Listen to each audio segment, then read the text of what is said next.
तृतीयोध्याय 35 number का 36 number का सूत्र 35 से शुरू कर रहे हैं।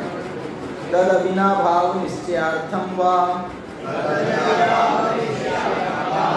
विपक्षे बाधकादेव तत्सिद्धेः व्यक्तिरूपं च निदर्शनं सामान्येन तु व्याप्तिः तत्रापि तद विप्रतिपत्तौ अनवस्थानं इस क्यों लिखा है इसमें? तत्रापि आधा सा क्यों आया? क्या समझ में नहीं आया? अपी के बाद में कौन सा विसर्ग होता है? तो उससे कैसे होगा? नहीं है ना? वो गलत है। तद विप्रतिपत्तावनवस्थानं स्यात् दृष्टान्तरापेक्षणात्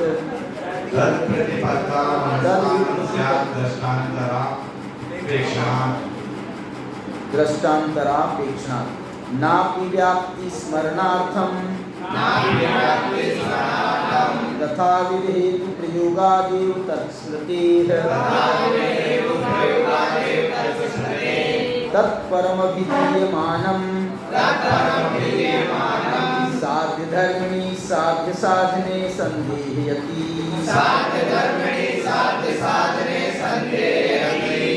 तो अन्यथोपनय निर्मने न च तदंगे साध्यधर्मिणी हेतु साध्योर्वचनादेवा संशयात्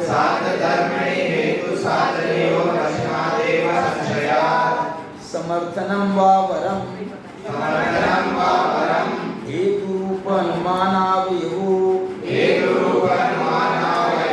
वास्तु साध्ये तदुपयोगात्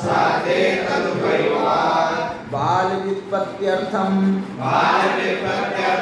तत्रयोपगमे शास्त्रे वासौ न वादे अनुपयोगात् दृष्टान्तो द्विधा अन्वय व्यतिरेक भेदात् साध्य व्याप्तं साधनं यत्र प्रदर्श्यते सोऽन्वय दृष्टान्तः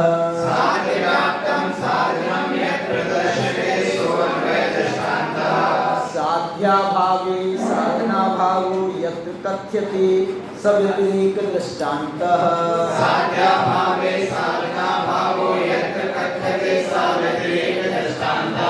हेतुरूपसंहार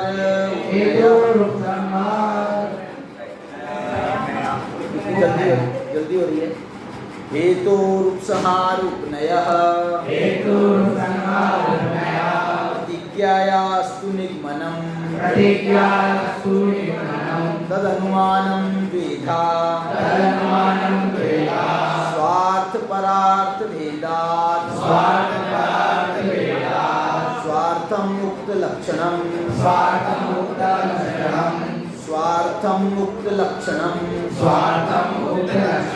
परार्थं तु तदर्थ परामर्शि वचनात् जातम् तद्वचनमपि तद्हेतुत्वात्।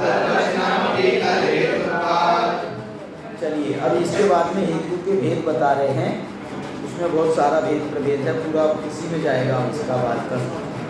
चलिए अपन आगे की चर्चा करते हैं। तीसरे अध्याय में वो पूछ रहे हैं। तीसरे अध्याय में परोक्ष प्रमाण की चर्चा अपन ने की है। उसमें पहला सूत्र क्या था? परोक्ष मित्रत्व, मैंने इसमें परोक्ष का नाम बताया। ये कैसा होता है? प्रत्यक्षादि के निमित्त से होता है। प्रत्यभिज्ञान तर्क, अनुमान, आगम स्मृति, प्रत्यभिज्ञान, तर्क, अनुमान और आगम, ये 5 भेद हैं। और स्मृति की परिभाषा है संस्कारों को निबंधना प्रज्ञाकारा स्मृति। इसका उदाहरण है सदेवदत्तो यथा। प्रत्यभिज्ञान का लक्षण दर्शन, स्मरण, कारणकम, संकलनम, प्रत्यभिज्ञान, ये उसका लक्षण है। और उसके 5 जैसे प्रकार बता रहे हैं, तदेवेदम, तत्सदृशम, तद्विलक्षणम, तदुपयोगी इत्यादि। ये उसके 4-5 रूप बताए गए इसमें। उनके उदाहरण इसमें दे रहे हैं। सएवयम देवदत्तः, ये एकत्व प्रत्यभिज्ञान का है। वो सदृशो गव्यः, ये सादृश्य प्रत्यभिज्ञान का है। वो विलक्षणों महिषा, महिष किसको कहते हैं? भैंसे को जो है महिष कहते हैं, तो वो गाय से विलक्षण होता है। इदम अस्मात् दूरम, ये कौन सा प्रत्यभिज्ञान है? प्रतियोगी। और वृक्षोयम, ये सामान्य प्रत्यभिज्ञान का एक उदाहरण दिया है। इसके बाद में ऊह, व्याप्ति ज्ञान की चर्चा यहाँ पर अपनी हो गई थी। प्रारंभ क्या? उपलम्भान उपलम्भ निमित्तम व्याप्ति ज्ञानम ऊह। हम किसी पदार्थ को दूसरे पदार्थ के साथ में जब उसका उपलम्भ देखते हैं, हम लोग है ना पहले जब यहाँ पर पढ़ते थे, अभय जी है ना अपने पंडित जी अभय जी, इनकी और हमारी जोड़ी थी। यत्र यत्र अभय तत्र तत्र राकेश, यत्र यत्र राकेश तत्र तत्र अभय। तो अभय तो जो है जोड़ी थी ना। तो एक आध बार हम जो है अकेले वहाँ से निकल रहे थे रास्ते में से, तो अपनी छोटी बाई मेरे से बोलती हो दूसरा चक्का कहाँ है? मतलब 2 चक्की की गाड़ी होती ना, बोले दूसरा चक्का कहाँ है? मतलब मैं ये कह रहा हूँ कि उपलम्भ देख करके और एक को दूसरे के बिना देख करके, मतलब एक पदार्थ को दूसरे पदार्थ के साथ में हमने कभी नहीं देखा, उसका हमेशा अनुपलम्भ देखा। जैसे अग्नि में अपन ने कहा था शीत का जो है हमेशा अनुपलम्भ होता है। तो वो जो है ना ऐसी व्याप्ति और ऐसी अव्याप्ति, अनुपलम्भ, उपलम्भ और अनुपलम्भ, इसको देख कर के जो निर्णय किया जाता है उसको कहते हैं व्याप्ति ज्ञान। व्याप्ति नहीं, वो जो है उसका नाम तो व्याप्ति है, पदार्थ में जो घटित होता है, और उसका जो ज्ञान होता है वो व्याप्ति ज्ञान है। उसका नाम ऊह है। ऊह कहो, तर्क कहो, किसका नाम है? व्याप्ति का नाम है कि व्याप्ति के ज्ञान का नाम है? व्याप्ति के ज्ञान का नाम तर्क है, क्योंकि ये सब ज्ञान के भेद चल रहे हैं। अब इसमें जो है, इसमें उपलम्भ अनुपलम्भ का उदाहरण दिया है। इदम अस्मिन् सत्येव भवति, यह इसके होने पर ही होता है। असति तो न भवति, नहीं होने पर नहीं होता है। इति च, ये व्याप्ति है। ठीक है, इसको व्याप्ति का ज्ञान भी कह सकते हैं। ज्ञान में समझेंगे तो व्याप्ति का ज्ञान है, और पदार्थ में समझेंगे तो वहाँ उसको जो है ना, इसका दूसरा नाम भी आएगा इसमें, अविनाभाव। व्याप्ति का दूसरा नाम क्या है? अविनाभाव। देखो इसका उदाहरण दे रहे हैं। यथा अग्नावेव धूमः तद अभावे न भवत्येव इति च। बोलो। यथा अग्नौ एव, यथा अग्नौ एव धूमः तद अभावे न भवति, तद अभावे न भवत्येव इति च। मतलब इसमें इति च का कह करके जो है दोनों तरह से उन्होंने समझाया है। वैसे जो है व्याप्ति का ज्ञान हम जो है ना एक तरफा भी कर सकते हैं क्या? नहीं, वो घटित होती है दोनों तरफ से, लेकिन हम कभी एक तरफ से भी समझ सकते हैं, उपलम्भ के माध्यम से भी समझ सकते हैं, अनुपलम्भ के माध्यम से भी समझ सकते हैं, लेकिन इसमें वो घटेगी दोनों तरफ से। ठीक है, अब ये तो हो गया अपना पूरा विषय। मैंने अपन ने ये जो प्रत्येक ज्ञान के संबंध में, वो एक तो उसका लक्षण बता रहे हैं, दूसरा उसके भेद या प्रकार टाइप से बता रहे हैं, फिर उनके उदाहरण बता रहे हैं। तर्क में उन्होंने ये जो है ना उदाहरण, ये जो है पहला सूत्र 7वां जो है ये उसके लक्षण का है, 8वां सूत्र उसको समझा रहे हैं और उसके बाद में 9वें सूत्र में उसका उदाहरण दे रहे हैं। ठीक है, अब इसके बाद में 10वां सूत्र आ रहा है अनुमान का। ठीक है, अनुमान का सूत्र क्या कह रहा है? साधनात् साध्य विज्ञानम अनुमानम, साधन से साध्य का ज्ञान करना, उसका नाम अनुमान है। इसमें ज्ञान लिखा है तो विज्ञान लिखा है? विज्ञान क्यों लिखा है? विशेष ज्ञान, विशेष ज्ञान भी कह सकते हैं अथवा सम्यक ज्ञान, क्योंकि यहाँ पर सम्यक ज्ञान की चर्चा है। तो माने आपका जो साधन के द्वारा साध्य का ज्ञान है वो आपका सम्यक होना चाहिए। नहीं तो आपका ऐसा नहीं हो कि सिर्फ भाषा है साधन से साध्य की, साधन से साध्य की भाषा है लेकिन वो जो है अनुमान गलत है। भाषा तो हमेशा अनुमानाभास में भी भाषा तो यही मिलेगी, इसलिए यहाँ पर अकेला जो है वो ज्ञान शब्द का प्रयोग ना करके उन्होंने विज्ञान शब्द का प्रयोग किया है। अब इसके बाद में ये कह रहे हैं कि जो साधन कहा जा रहा है, साधन, साधनात् साध्य विज्ञानम अनुमानम, तो साधन क्या चीज़ है? तो साधन के लिए इसमें सूत्र आ रहा है साध्या बिना भावित्वेन निश्चितो हेतु।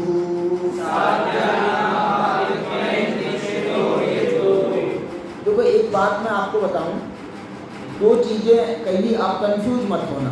दो चीज़ें का कौन सी चीज़ों में?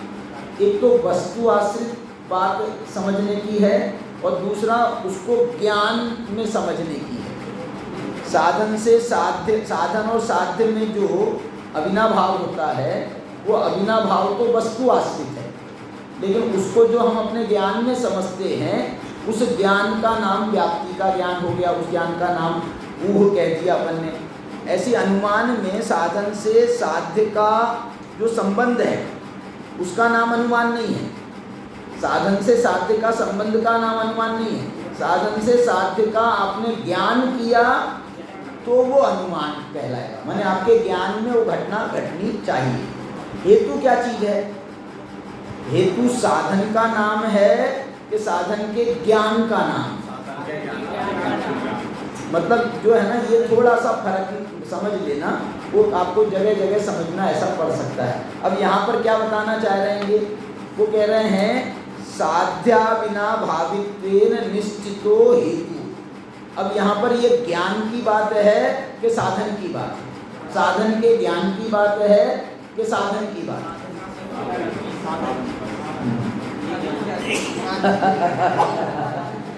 क्यों, कहाँ लिखा है ये? कहाँ लिखा है? निश्चितो। ये जो निश्चित होता है ना, ये निश्चित ज्ञान में होता है। कोई भी चीज का जो हम निश्चय करते हैं वो निश्चय तो ज्ञान में होता है ना। तो कैसे निश्चय किया? साध्या बिना भावित्वेन, साध्य के साथ में जिसका अविनाभाव निश्चित किया जाता है उसको हेतु कहते हैं। तो ये हेतु का प्रयोग भी जो है वो ज्ञान में होता है। अच्छा, ये जो हेतु का प्रयोग होता है इसका आधार क्या होता है बताओ?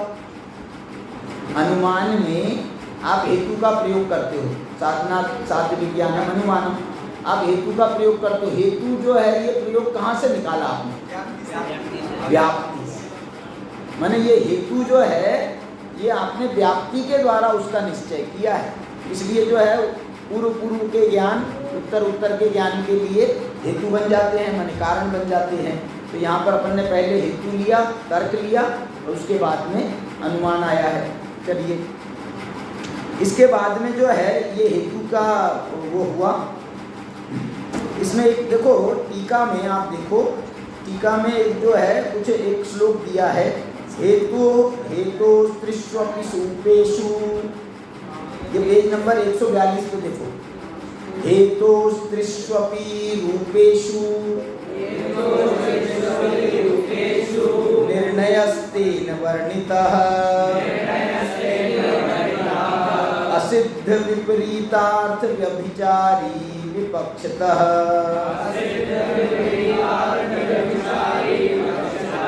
इसमें इस इसमें थोड़ा सा विस्तार करके समझाया है उसमें इन्होंने कि हेतु जो होता है ना, वो हेतु 3 प्रकार के रूपों से सम्यक हेतु का निर्णय होता है। कि हेतु सम्यक कौन सा होता है, तो बोले 3 प्रकार से आप उसका निर्णय करो। कौन कौन से? कि आपका हेतु जो है वो असिद्ध नहीं होना चाहिए। क्या नहीं होना चाहिए? असिद्ध नहीं होना चाहिए। अभी देखो इसमें एक सूत्र आने वाला है, इसके बाद में आ गया क्या? पहले नहीं आया, फिर 15 नंबर का आएगा, 16 नंबर का। 16 नंबर का सूत्र कहता है, साध्य की बात करता है। साध्य किसे कहते हैं? तो इष्टम, अबाधितम, असिद्धम। माने यदि आपका साध्य सिद्ध हो तो गलत है, और आपका हेतु असिद्ध हो तो गलत है। मुझे साहब ये बात कुछ समझ में नहीं आई। भाई साधन से साध्य का ज्ञान होता है, तो जब अपना साध्य असिद्ध है तो साधन भी असिद्ध होना चाहिए, या साधन साध्य सिद्ध है, साधन यदि सिद्ध है तो साध्य भी सिद्ध होना चाहिए। ये क्या मतलब हुआ? बताओ, तर्क इसको समझाओ मेरे को। साध्य को असिद्ध मान रहे हैं, और यहाँ पर अभी हेतु के बारे में क्या बताया उन्होंने? हेतु कैसा होना चाहिए? सिद्ध होना चाहिए। और साध्य कैसा होना चाहिए? असिद्ध होना चाहिए। क्या मतलब हुआ? बोलो। साध्य अपना असिद्ध होना चाहिए, क्योंकि अगर सामने प्रतिवादी साध्य अपना असिद्ध होना चाहिए, क्योंकि अगर सामने वाले को पता है जो चीज, तो वो गलत हो जाएगा सिद्ध करना। और अगर जिस हेतु से अपन सिद्ध कर रहे हैं वो अगर असिद्ध होगा, जब उसको यही नहीं पता होगा कि जैसे अग्नि सिद्ध कर रहे हैं, उसमें हेतु लगाया कि अग्नि गर्म होगी, ये प्रत्यक्ष से सिद्ध। अगर उसको प्रत्यक्ष सिद्धि पता नहीं होगा तो फिर नहीं समझ। थोड़ा और समझा के बताओ बैठो।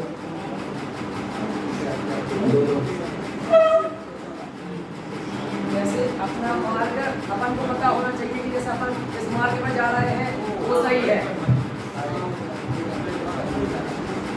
अपन फिर तो सिद्ध हो गया ना, तो साध्य तो सिद्ध हो गया। असिद्ध बोलो। साध्य है वो ऐसे तो होना चाहिए, और हेतु वो सिद्ध होनी चाहिए। हाँ। जैसे अपन किसी लक्ष्य को प्राप्त करने जाते हैं, तो अपन अब लक्ष्य को प्राप्त करने जा रहे हैं, लक्ष्य प्राप्त तो किया नहीं है, और लक्ष्य असिद्ध रहा, परंतु जो रास्ता है वो सिद्ध होना चाहिए, क्योंकि अपन को पता तो होना चाहिए कि सही रास्ते पे जा रहे हैं। तो उस रास्ता सिद्ध होगा, रास्ते का ज्ञान होगा, और मैं चाहेंगे लक्ष्य का पता पड़ेगा।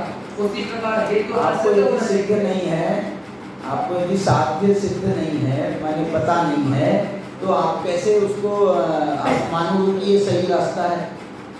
रास्ता तो सिद्ध होना चाहिए ना। रास्ता तो सिद्ध है, तो साध्य भी तो सिद्ध होना चाहिए ना। वो तो अपन सिद्ध कर रहे हैं। क्यों कर रहे हो? नहीं, क्यों कर रहे हो? माने आपका साध्य सही है, साध्य सही है, ये कैसे निर्णय हुआ? रास्ता सही है। जी रास्ता सही है, इसलिए वो भी सही है।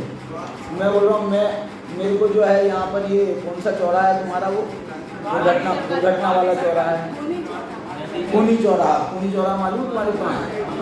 ये जो चौराहा है ना, इसके बाद में ये पहले खूनी चौराहा कहला। ये बहुत एक्सीडेंट होते थे, इसको खूनी चौराहा बोलते थे।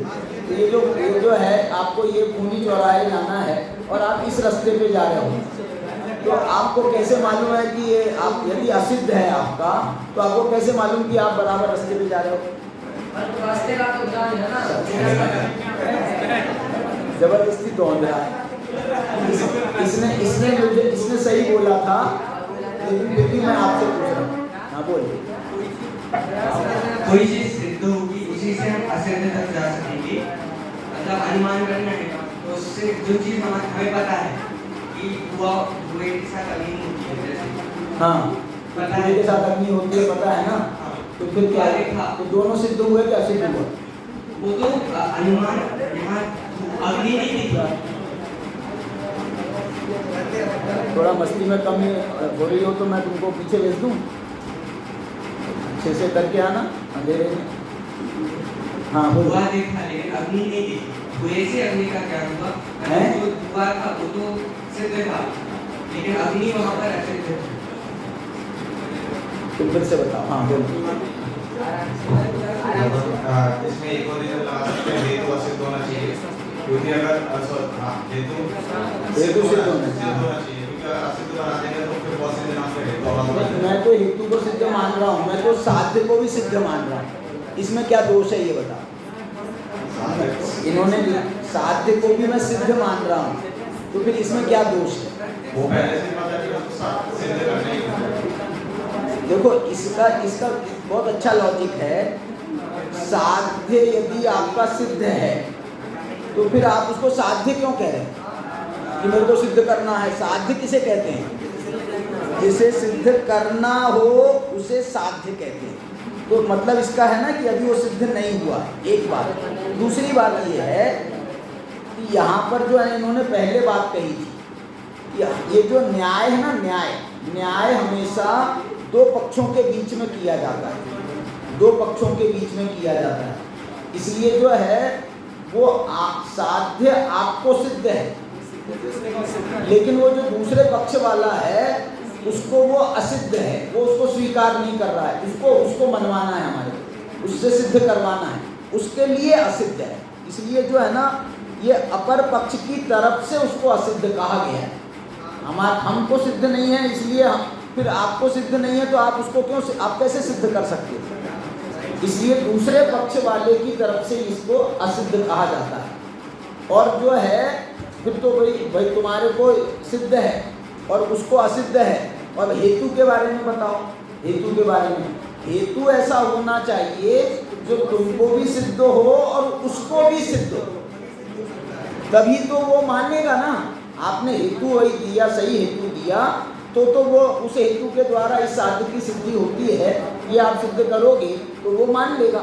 लेकिन यदि आपका हेतु भी उसको मान्य नहीं है तो फिर आप सिद्ध नहीं कर सकते। मैं मानूंगा ही नहीं, वो वैसी बात हो जाएगी। समझ गए? मतलब यहाँ पर जो है ना ये दोनों हेतु सिद्ध होना चाहिए दोनों को, और साध्य एक को सिद्ध, स्वयं को सिद्ध होना चाहिए, दूसरे को असिद्ध होना चाहिए। तब तो वो भाई उस बात पे जो आप बात प्रतिवादी पर आपने कोई कोर्ट केस किया है, जो केस किया है तो वो बात आप खुद मान रहे हो या नहीं कि जो आपने अपना पक्ष रखा है वो पक्ष आपको स्वीकृत है क्या नहीं? आपको तो स्वीकृत है, उसको अस्वीकृत है, इसलिए उसको स्वीकृत कराना है। उस दृष्टि से यहाँ पर ये हेतु की बात की जाती है। अनुमान है ना, अनुमान है, परोक्ष ज्ञान है, तो परोक्ष ज्ञान में तो कुछ ना कुछ अस्पष्टता है ही, इसलिए तो उसको परोक्ष कहा जा रहा है। ठीक है, आगे चलते हैं। कौन सा नंबर था? हाँ, हेतु में असिद्ध होता है और विपरीत। देखो असिद्ध, हेतु असिद्ध नहीं होना चाहिए, हेतु विपरीत नहीं होना चाहिए, और हेतु अर्थ व्यभिचारी नहीं होना चाहिए। ये विपक्षतः शब्द लिखा है ना, विपक्षतः, ये तीनों में लगाना।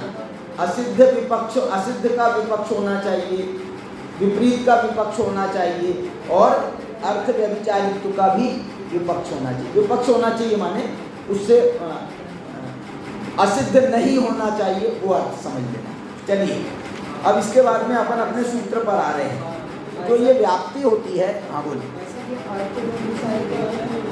अर्थ व्यभिचारी का मतलब होता है कि जो अर्थ, उसके द्वारा जिस अर्थ की सिद्धि आप करने जा रहे हो, उस अर्थ के साथ में यदि उसका व्यभिचार, मतलब वो क्या बोलना चाहिए, उसकी व्याप्ति नहीं है तो वो व्यभिचारी कहलाता है। उसकी व्याप्ति नहीं है तो व्यभिचारी, तो इसलिए अर्थ माने वो गुण होना, जिस पदार्थ की आप सिद्धि करने जा रहे हो उसमें वो गुण होना चाहिए ना, तो वो गुण उसमें होगा तो वो तो अर्थ का व्यभिचारी नहीं होगा। और यदि वो गुण नहीं है तो उसका मतलब है वो उसका व्यभिचारी। व्यभिचारी का मतलब यहाँ पर एक प्रकार से रहित अर्थ में व्यभिचार शब्द का प्रयोग। चलिए इसके बाद में 12वां सूत्र देखो, सहक्रम भाव नियमो विना भाव। अब व्याप्ति के लिए इन्होंने अब अविनाभाव शब्द का प्रयोग करना शुरू कर दिया। बोलते ये अविनाभाव कहो या व्याप्ति कहो, दो प्रकार की हो। अब एक सा समझ लो, व्याप्ति जब वो कह रहे हैं तो वो ज्ञान के अर्थ में ले जाते हैं, व्याप्ति ज्ञानम ऊह। और जब अविनाभाव कह रहे हैं, ये वस्तु सापेक्ष बात चल रही है। अभी ये अविनाभाव का ज्ञान नहीं है। वस्तु सापेक्ष में ये दो प्रकार का नियम होता है, सहक्रम भाव नियमो अविनाभाव है। अविनाभाव दो प्रकार का होता है, एक सहभाव का अविनाभाव होता है और एक क्रम भाव का अविनाभाव होता है। सहभाव का अविनाभाव होता है और सहक्रम भाव नियमो, माने सहभाव नियमो और क्रम भाव नियमो, दो प्रकार का अविनाभाव होता है। इसको आप समझना चाहो तो इसमें आगे सूत्र से समझा रहे हैं, वैसे सहभाव क्या है, क्रम भाव क्या है। तो इस सहभाव का मतलब है एक साथ होना, एक साथ हो, युगपत, उसको कहते हैं सहभाव। और क्रमशः उसका भी अविनाभाव होता है, क्रमशः का भी अविनाभाव होता है और युगपत का भी अविनाभाव होता है। जैसे अपन कहें ज्ञान दर्शन, क्या कहें, ज्ञान और दर्शन, ये क्या है, इसका अविनाभाव है क्या क्रम भाव है, ये सहभाव है क्या क्रम भाव है? मैं कह रहा हूँ क्रम भाव है। मैंने गुण में ज्ञान और दर्शन जो गुण है उनका तो सहभाव है, और दर्शनोपयोग और ज्ञानोपयोग जो अपना छद्मस्त को होता है वो कैसा होता है, वो क्रम भाव होता है। दर्शनोपयोग पूर्वक ज्ञानोपयोग होता है, तो वो जो है उसमें क्रम भाव होता है। तो ये जो है ना, सहभाव का और क्रम भाव का दो प्रकार का अविनाभाव होता है। पर्यायों में क्रम होता है, गुणों में अक्रम होता है। मालूम आपको, गुणों का एक नाम है और पर्याय का एक नाम है। हाँ, सहभागिनः गुणा, सहभागिनः गुणा और क्रमभागिनः पर्याया। सहभागी गुण होते हैं, क्रमभागी पर्याय होती हैं। इसको अब यहाँ पर और समझा रहे हैं, देखो। सहचारिणोर व्याप्यापकियोश्च सहभावः,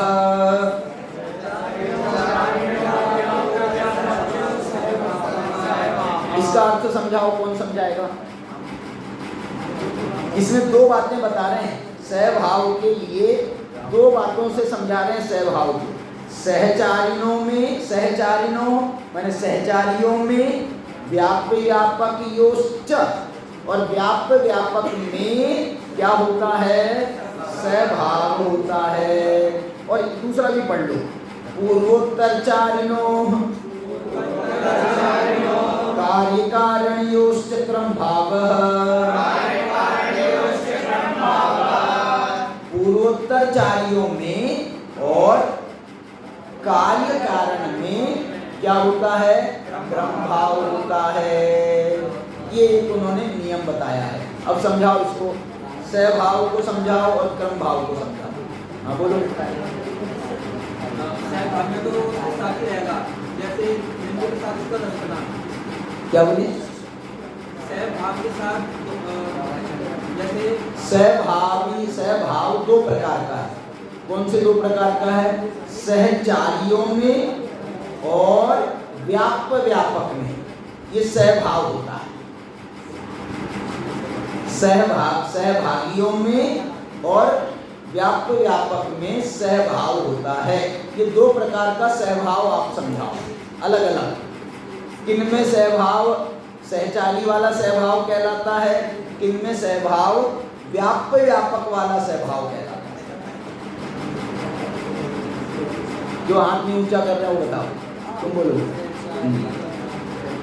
सहचारी को जैसे सुनो, आम है तो उसका जो रूप है और उसका जो रस है, तो इस तरह से वो तो होता है सहचारी सहभाव।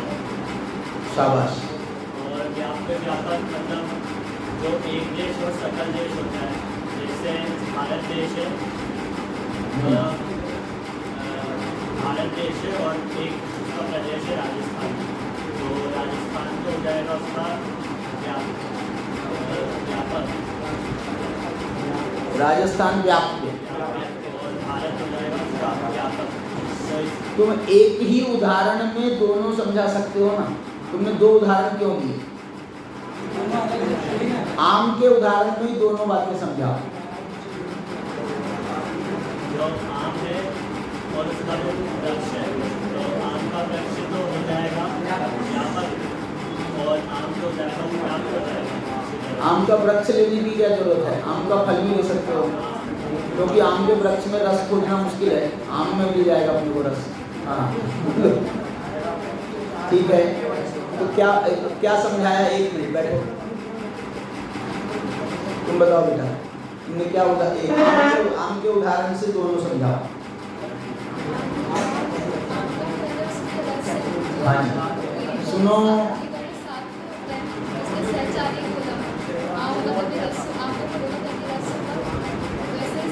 सहचारीपना किसमें हो गया, आप दो बात नाम गिना दो बस। सहचारीपना किसमें है, उदाहरण।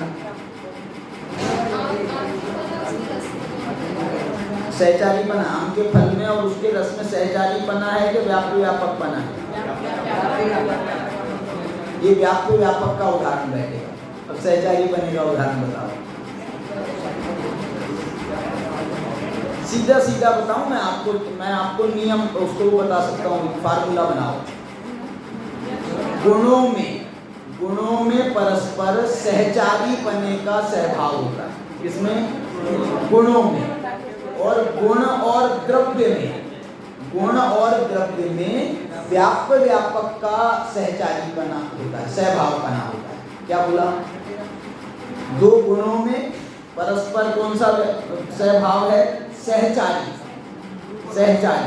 और गुणों में और द्रव्य में कौन सा सहभाव है, गुण का और व्यापक का। तो कौन व्यापक होगा और कौन व्यापक होगा, गुण व्याप्य होंगे और जो द्रव्य है वो व्यापक होगा। तो गुण और द्रव्य ये भी सहभागी हैं, और जो अनंत गुण है वो भी सहभागी हैं, तो उनका सहभागीपना जो है सहचारी वाला है, और इनका जो सहभागीपना है वो व्यापक वाला है। ठीक है, दो द्रव्यों में नहीं होगा, दो द्रव्यों में न्याय में तो दो द्रव्यों के बीच में भी घटित हो सकता है। वो कैसे घटित होगा, उदाहरण बताओ, बोलो। दो द्रव्यों के बीच में कारण भाव घटित होगा, जिसकी वजह से परम भाव में घटित। अभी हम सहभाव में घटा रहे हैं, कार्य कारण भाव, ये भी कार्य कारण भाव घटित होगा, ये भी घटित हो सकता है। जैसे आम का वृक्ष है और हाँ। आम है, हाँ। तो इन दोनों के बीच में व्यापक घटा सकते, दोनों अलग अलग द्रव्य हैं। हाँ, तो ये जो है ना, ये व्यवहार व्यापकपना होता है। जो समय सार का निश्चय व्यापकपना है वो तो एक ही द्रव्य में घटेगा, लेकिन न्याय ग्रंथों में समझाने के लिए अनेक द्रव्यों के जैसे इन्होंने भारत और राजस्थान का उदाहरण दिया, तो ये जो व्यापकपना है ये दो द्रव्यों का भी कह सकते हैं, वैसे एक द्रव्य में भी घटेगा ये तो, क्योंकि पूरा व्यापक है और उसका एक प्रदेश है वो। आम और वृक्ष में तो हैं? आम वृक्ष और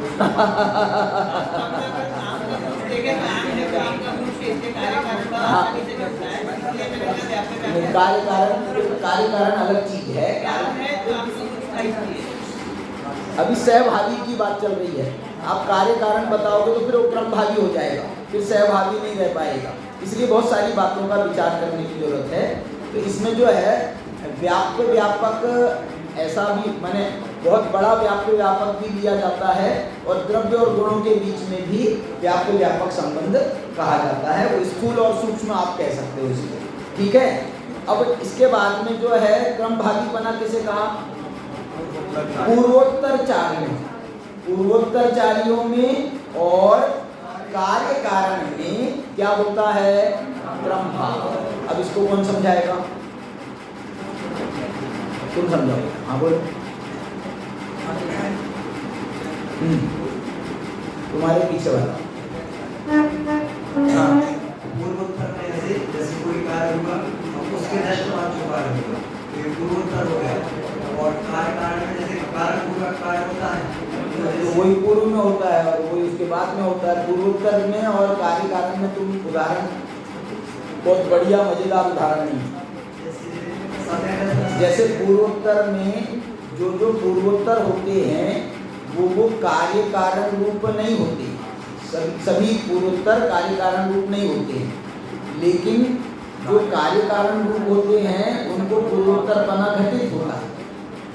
लेकिन इसमें उन्होंने दो अलग अलग उदाहरण दे करके क्रम भावीपना बताना ना, क्रम भावी, एक के बाद एक होना। क्रम भावी माने क्या होता है? एक के बाद एक होना, एक साथ नहीं होना। अनंत गुण एक साथ हैं, द्रव्य गुण एक साथ हैं, तो इनमें तो क्या घट गया? सहभावीपना। अब क्रम भावीपना हमको घटाना है दो प्रकार का, एक जिसमें कार्य कारणपना ना हो ऐसा क्रम भावीपना बताओ, और जिसमें कार्य कारणपना हो ऐसा क्रम भावीपना बताओ। जैसे दिनों का चलता है, सोमवार के बाद मंगलवार वाला, हाँ दिनों का आपका पूर्वोत्तर, हाँ, और जैसे सम्यक दर्शन के बाद सम्यक ज्ञान होता है, तो हम कह रहे हैं सम्यक दर्शन सम्यक दर्शन के बाद सम्यक ज्ञान नहीं होता, सम्यक दर्शन के साथ सम्यक ज्ञान होता है।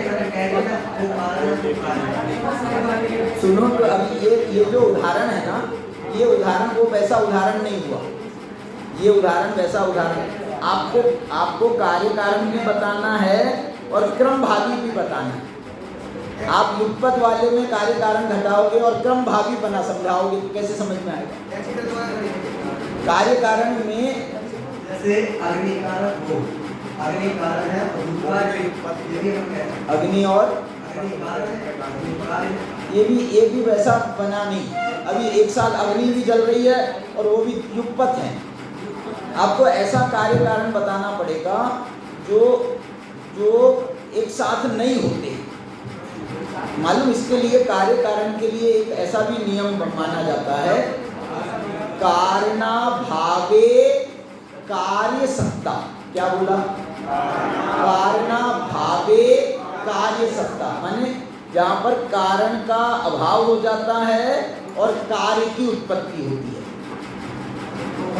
इसके लिए उदाहरण आप ऐसा, हाँ बोलो, उदाहरण बताओ दूसरा। तो एक्सीलेटर भी तो तू दबाए रखा है और फिर भी गाड़ी आगे जा रही है। कारणा भावे बोल रहा हूँ। सूर्योदय और सूर्यास्त को ले सकते हैं ना? सूर्योदय को कारण मानोगे, सूर्यास्त को कार्य मानोगे। इसको पूर्वोत्तर में तो कहेंगे, इसको कारण कार्य में नहीं घटाएगा। देखो कारण कार्य का मैं बता रहा, मोक्ष मार्ग कारण है, मोक्ष कार्य है। तो ये जो मोक्ष मार्ग है ये है कारण और वो कार्य। जहाँ जहाँ मोक्ष मार्ग है वहाँ मोक्ष नहीं है, और जहाँ मोक्ष हुआ वहाँ पर मोक्ष मार्ग नहीं है। तो ये जो है ये कार्य कारण में वो वाली बात घटित हो गई। अथवा और उदाहरण बता सकता हूँ मैं आपको।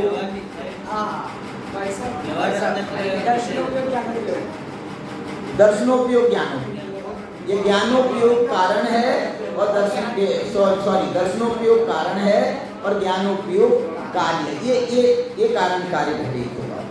दूसरा एक कारण कार्य और घटित, जैसे आप उदाहरण के लिए कहो अंडा और मुर्गी, अंडा और मुर्गी।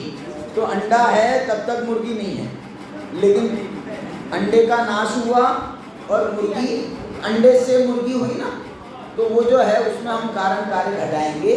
तो ये पूर्वोत्तर क्या बोलते हैं, क्रम भाव घटित हो जाएगा। और पूर्वोत्तर चारी में ये कहना चाहते हैं कि इनमें भी क्रम भाव तो होता है, लेकिन इसमें कारण कार्य नहीं होता कि आज सोमवार है इसलिए कल रविवार था, है ना। पूर्वोत्तर चारीपना कहाँ, ये हेतु तो बन गया कि आज रविवार है तो कल सोमवार होगा, ये हेतु तो बन गया, लेकिन इसमें कोई कारण कार्य है क्या? आज रविवार है इसके कारण से कल सोमवार है, इसके कारण हेतु है लेकिन कार्य कारण नहीं। क्रम भावी है लेकिन कार्य कारण नहीं। तो ऐसा ये अनेक प्रकार से उसको समझाया है। ठीक है, आगे चले। पूर्वोत्तर चारी में और कार्य कारण में अंतर समझ में आया? एक आध के अंदर को और समझा दो। तुम्हारे पीछे वाले से पूछो बेटा, कोई लिख रहा है? हाँ बोलो बेटा। सहभागी बनने के दो उन्होंने बताए अपने को एंगल, अब दोनों को समझाओ अलग अलग। सहभागी बना कितने प्रकार का होता है? तुम लिख रहे थे यार, उसके बाद भी कुछ पता नहीं।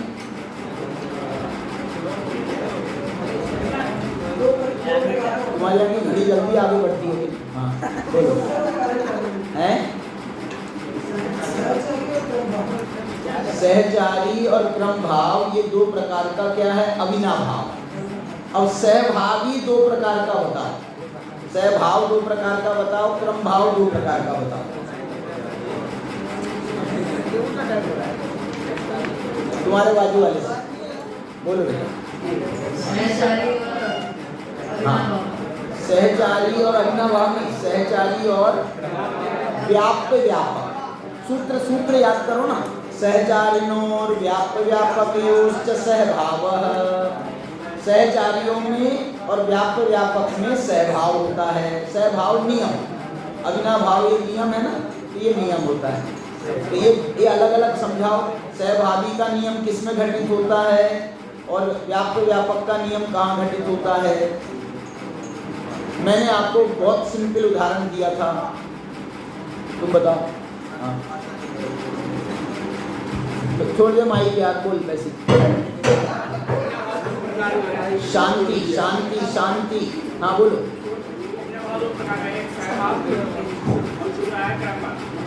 ये पूरी कहानी बताना जरूरी है, जितना मैं पूछ रहा हूँ उसका उत्तर दो उतना।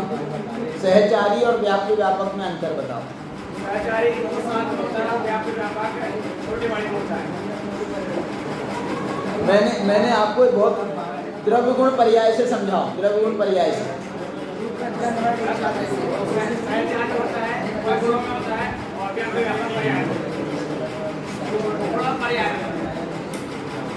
गुण और पर्याय में कह सकते हैं, अथवा मैंने क्या बताया था, अनेक गुणों के बीच में सहचारी बना होता है, द्रव्य और गुण के बीच में व्याप्य व्यापक बना होता है। ठीक है, अब ये क्रम भावी से समझाओ।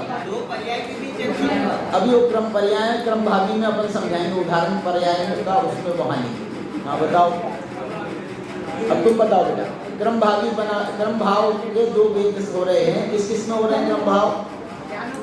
पूर्वोत्तर चारियों में और कार्य कारण में। बताओ, बैठ जाओ तुम लोग, बैठ जाओ। पूर्वोत्तर चारी का उदाहरण,